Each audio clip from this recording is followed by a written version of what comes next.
Welcome back to Outside the Round Pen. This is Season 2, Episode 5.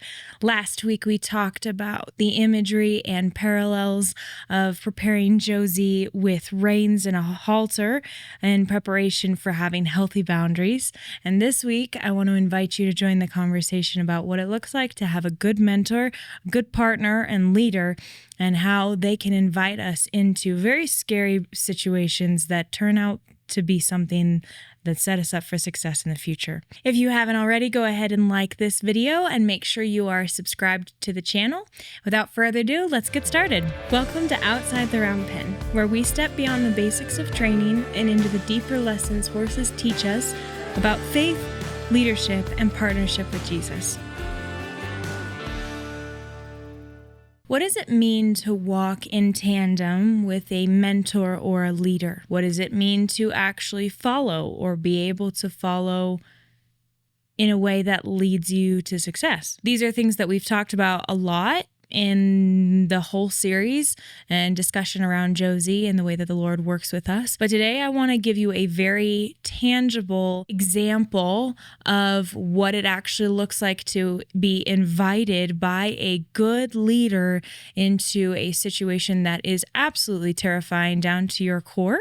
And in long term, which is not something you can see in the moment, is actually something that's going to benefit you and take you into horizons that you could have never dreamed about. So, all of that being said, let's go ahead and start talking about what we're actually going to see today in the clips from Josie. The power of partnership and unity can propel us in very dramatic ways towards our dreams and our destiny. Partnership and unity are not something that I believe should be separated. I think they go hand in hand. If you are walking with someone, you're partnered with someone, and you don't have unity, I'm sorry, that's going to be a miserable thing that is set in a very rapid course to destruction. You're not going to be able to be partners for very long if you are not unified in both the vision and direction that you're going together, as well as just down to the core of a healthy relationship, right? Kind of tying back into what we were talking about last week with boundaries. A healthy relationship requires healthy boundaries, but it also requires unity and trust. And without those things, you're not going to be able to navigate challenges or circumstances that are unforeseen or even terrifying with any level of health. It's going to be by the skin of your teeth. I love that term because it makes no sense.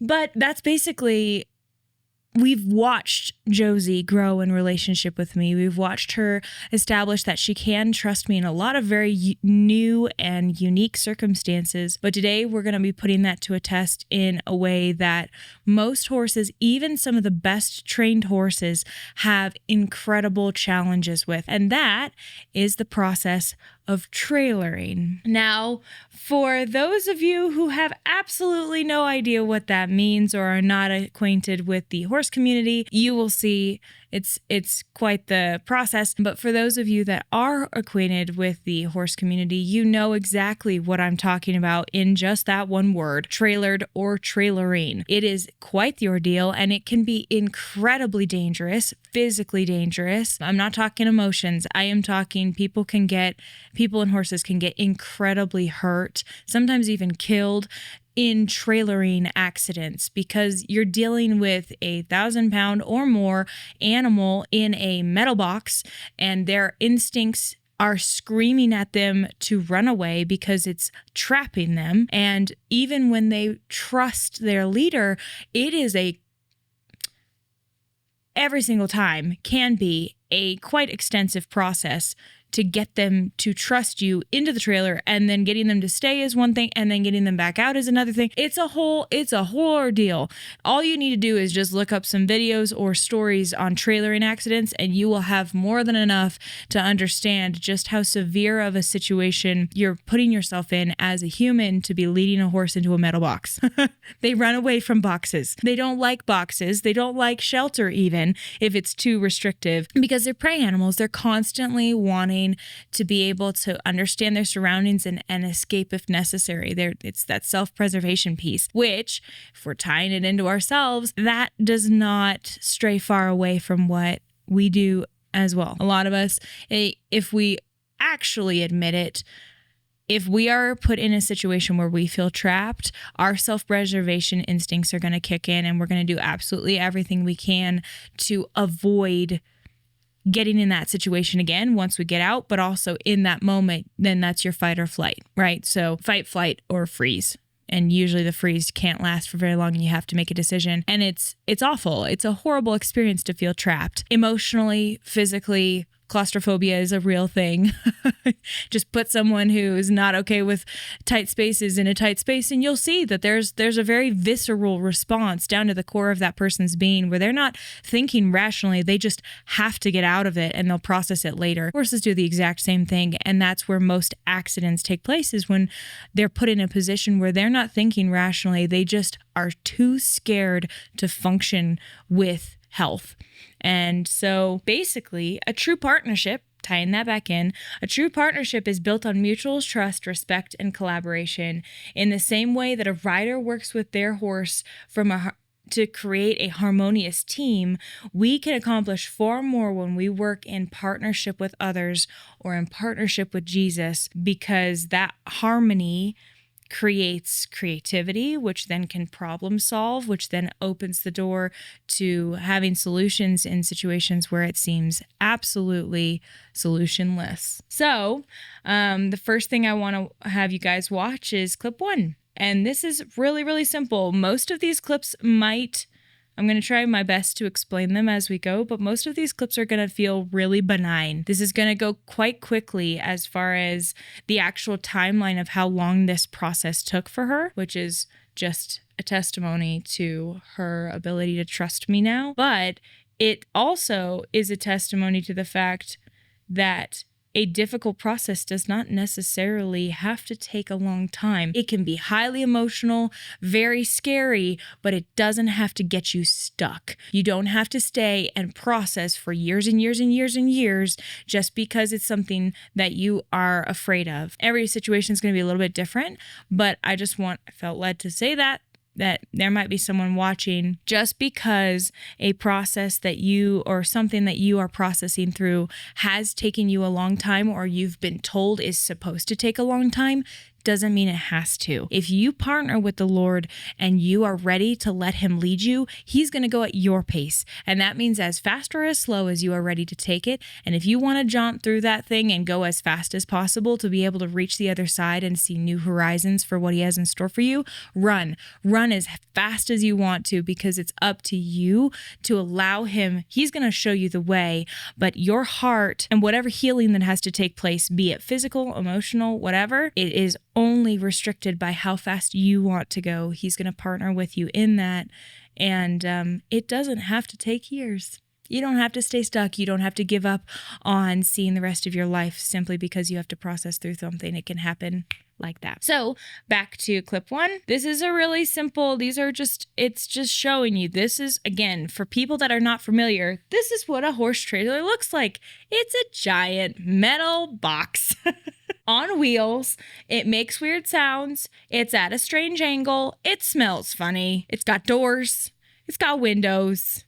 It's got all sorts of different things. I just want you to watch this and try to put yourself in the position of a horse, of a prey animal that has never seen this before. They don't know what the purpose is. We don't know. We know Josie was trailered at some point, and it was traumatic the last time she was in a trailer. That's all we know. But beyond that, it's been years since she's even looked at it.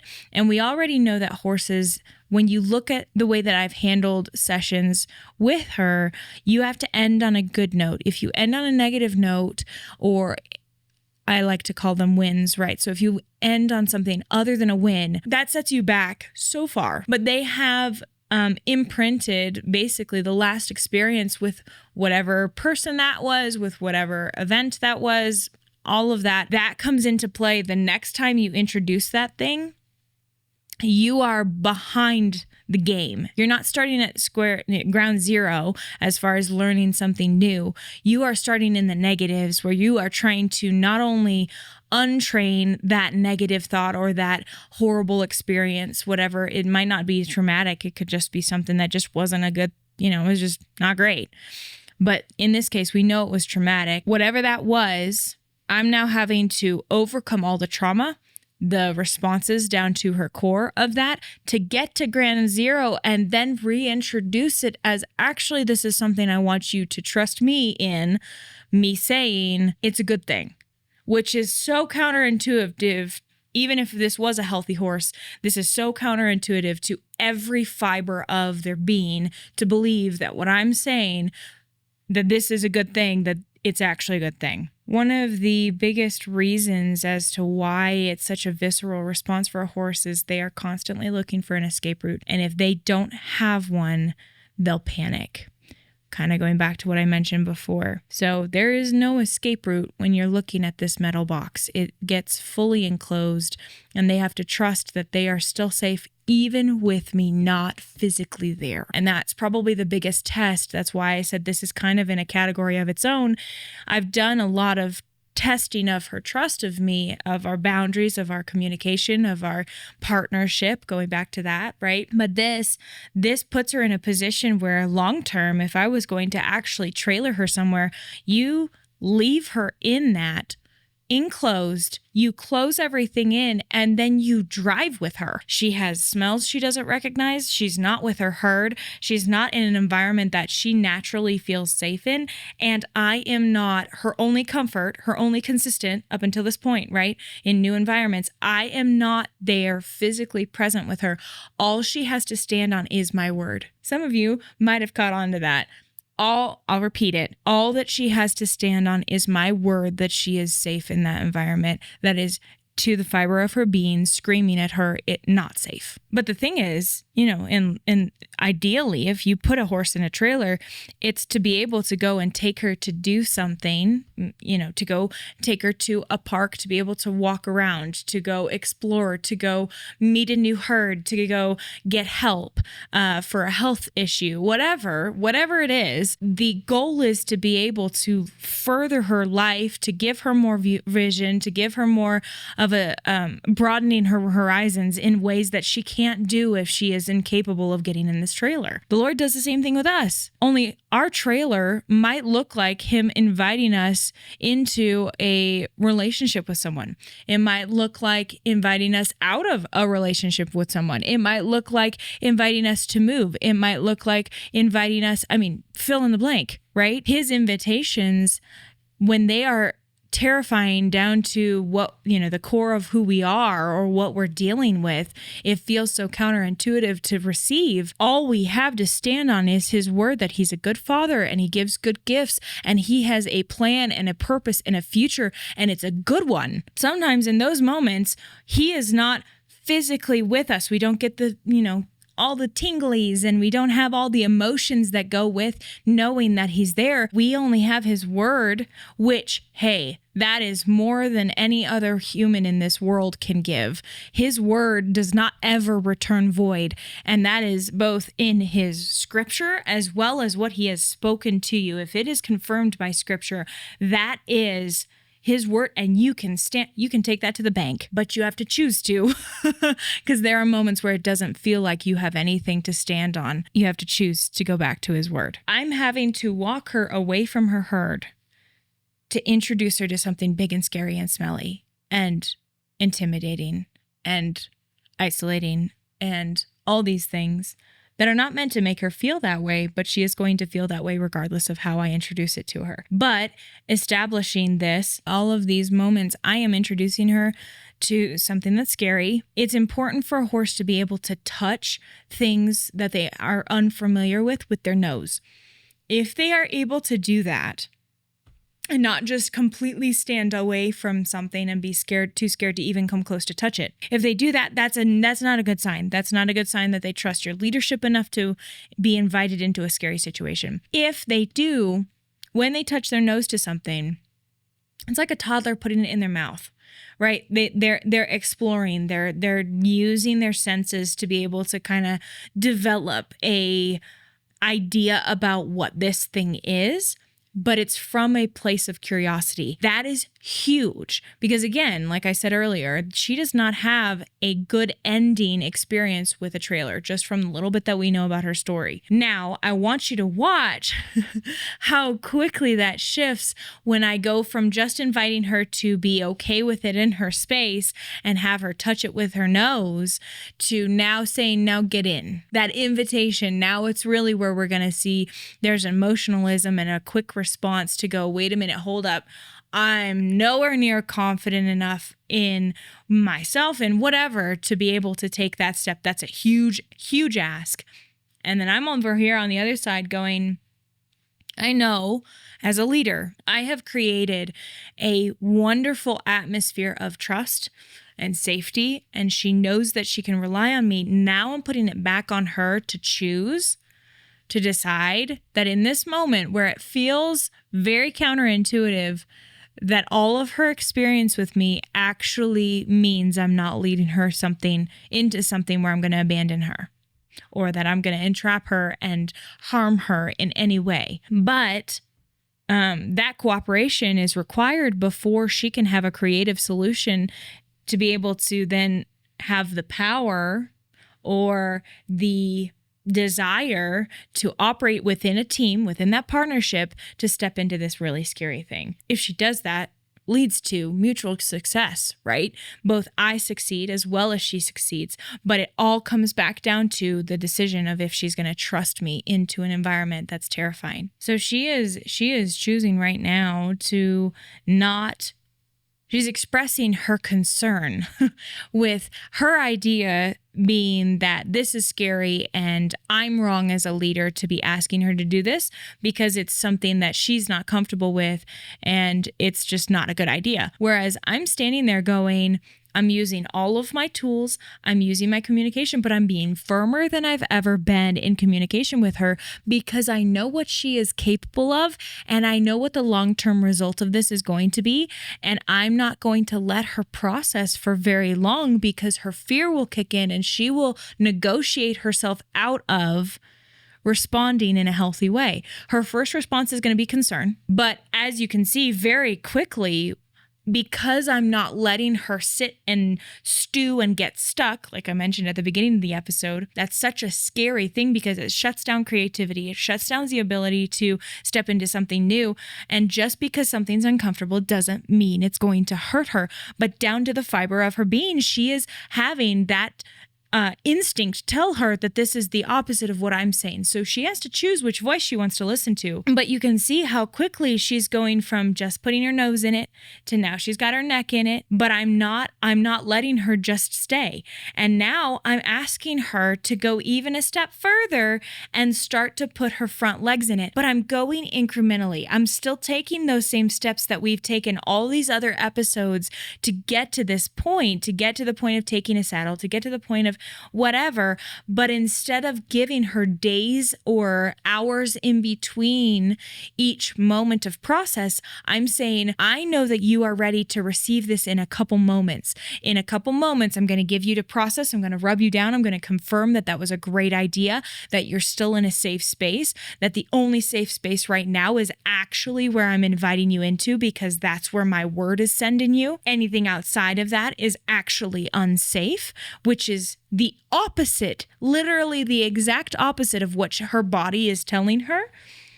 That's what we're talking about right now. That's what we're looking at right now. So this is just a different angle so you can see kind of the approach she's taking. And it's kind of cool with the visual right here in the video. The shadow of the trailer is where her body is entering, if you will. The sun is just perfect to be able to see. She has now not only got her nose is touching, she's eating in the trailer, which is keeping her thinking. Some of us are like that. Some of us need some munchies to be able to continue to process well. So just, that is not a crime. Don't overindulge, but that is not a crime. She's eating to reinforce the fact that it's a safe space. That she's got her nose in it, she's got her head in it, she's got her whole neck, and she has her shoulders in it. She still hasn't put her feet in, but she's got her shoulders in. So you can see I'm putting just the tiniest bit of pressure behind, and you can see there's a split second. And she thinks about it. She thinks about it. She's resisting. And then she goes, you know what? I'm going to choose to follow that, her word, and all of the consistency and all of these other experiences leading up to this. She's been good. And I'm going to just put my foot in for a split second. That's all I'm going to do. And that was rewarded. And she got to back away and process a little bit. And then I brought her right back. So I want you to see that in that moment, there was a ton of energy that had to be exerted. She was very emotional about that decision, but it took it. And she was like, you know what? Okay, I'll try. And I honored that try. Again, using all the same language, all the same communication styles, all the same techniques I've been using in all of these other moments and circumstances leading up to this. But I'm doing it quicker than I ever have before because I want her to recognize she is capable of moving swiftly and making decisions based on history of knowing my word is solid. Same thing with the Lord. You can see there's a lot of back and forth. She's still not confident with the idea of going past that. But you can see we are only a couple minutes into this video. You've only seen a couple clips. We're not missing time here. This is real time as far as how swiftly she is processing, and I'm asking her to process. And she's taking leaps and bounds. And I don't know if you recognize, for some horse owners, they might recognize this, but by the end of this episode, you're going to be amazed. It doesn't take all of this emotion and everything and multiple times of trying to then shut down to then try again at another time. You can do this swiftly. Going back to what I said earlier, it's up to you how quickly you want to process through something. But if you are willing to trust the Lord in it, He's going to lead you in it, and He's going to take you as fast as you want to go. And she was willing to go pretty quick. And I knew as her leader, knowing I've had relationship with her, I knew she was capable of doing it this fast. I want you to see this. We just went from her not wanting to even put her neck and shoulders into the trailer to we are now standing in the trailer with metal touching her haunches. Now, I'm just testing it, so I'm going to let her back out again. But the whole idea is that metal piece is actually a divider to keep her safe, so she has something to balance again against when the trailer is moving. It's a safety device, right? But to a horse, having metal pressure on her back end, that is very counterintuitive. Now you can see right here, she is super elongated. She's super stretched out. She's still not sold on the idea of being in there, but she's been fully in there with me and with metal touching her. And it's crazy for her. She's processing a lot right now, and she's doing it beautifully, but there's still a lot of emotionalism on the decision. So it's a constant invitation. She takes a step in. I reward that step. We back out, but immediately have to go back in because, again, the way that I'm training her, I want her to recognize that anywhere I am sending her is the safest place that she can be in that moment. And that can change. For right now, in this moment, the safest place that she can be is where I am sending my word, and that is into that trailer. But I'm drying her out and then inviting her back in. I want to release all of that tension, but to remind her, hey, you can be out here for a little bit, but it's going to be more uncomfortable for you to stay out here. There's going to be peace, and you're going to be at home, at rest, where my word is. And that is, I am physically sending her into that trailer. But when the Lord tells us something and His word is going before us, He is physically reminding us that that is going to be the safest, most prosperous place for us to be. We can choose to be outside of that, but it's going to be a lot harder for us, not because He wants us to be struggling, but because we've made the decision not to follow and pursue His word. This is an example of that. She is having to choose and recognize that she gets rewarded with peace when she pursues my word and my recommendation as her leader to go into something that feels counterintuitive and absolutely terrifying for her. So again, this is a different vantage point, but this is the same thing. I want you to recognize her ears are up. She's alert. She's not sold on it quite yet. She's not like, this is the most comfortable place in the world, I could take a nap. But the thing is, she's asking really good questions, and she's starting to recognize, wait a minute, I think I'm catching on that this is where I'm supposed to be. And I get rewarded. I get pressure taken off. I get to rest. I get snacks. Who doesn't love snacks? I get pets. I get releases when I am in this environment. Maybe it's not so bad. I get to step out when I'm ready, but I know I have to come right back in only because this is the best place to be right now. And so there's lots of processing. You can watch that physically. I'm inviting her. I use, it's not a whip. It's just an extension of my arm to be able to help put pressure back there. Horses have tails. They communicate through that. We do not. So it just turns me into a long body, but I'm using that to help invite her back in, put a little bit of pressure where it's necessary. And you can see there's some seeds on the ground. There's some hay on the ground. She can kind of forage. She's moving around. She's investigating. Again, she's not 100% sold on being in this environment, but she is recognizing the longer that I'm hidden here, actually, the more okay it is. My initial instinct, my initial thought, my initial concern is actually not justified because I am safe here. I'm not being abandoned. I'm not being harmed. I'm actually getting some of my crucial needs met by being in this environment. And it's challenging. It's causing her to have a paradigm shift, all because she's willing to partner with me and trust me as her leader. So all of this in conclusion, the principles of partnership and unity are essential for achieving success in any area. Be that obviously what you're watching here with Josie. We finally got to the point very quickly. I might add, this was only a couple minutes, right?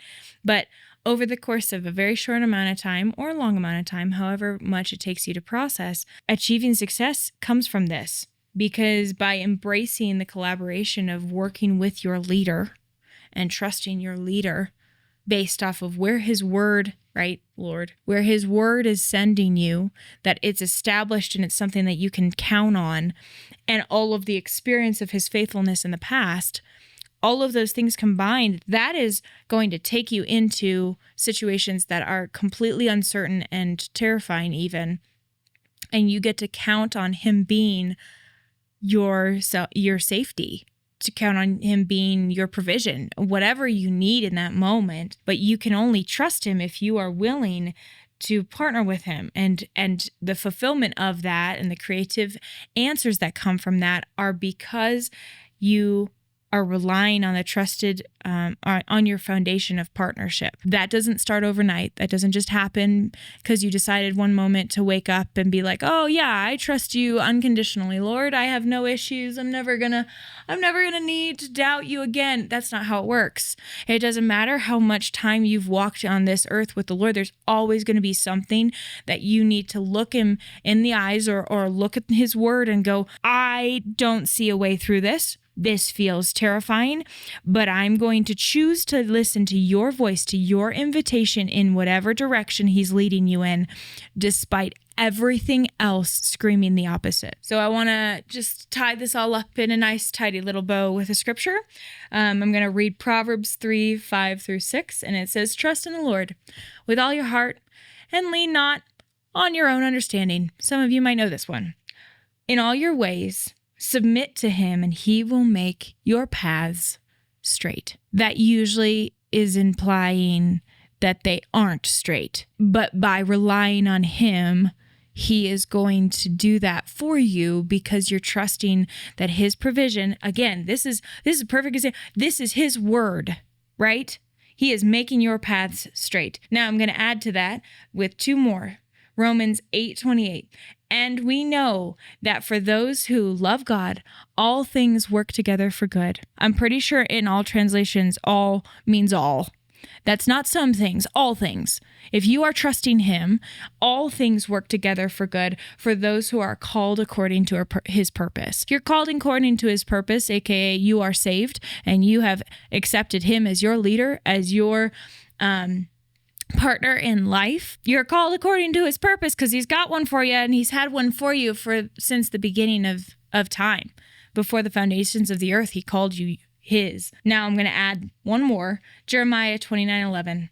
And a lot of you probably know this one too. For I know the plans I have for you, declares the Lord, plans to prosper you and not to harm you, plans to give you a hope and a future. So here's my invitation to you. I'm going to demonstrate what I want you to do, and I want you to repeat after me through the camera and then believe it.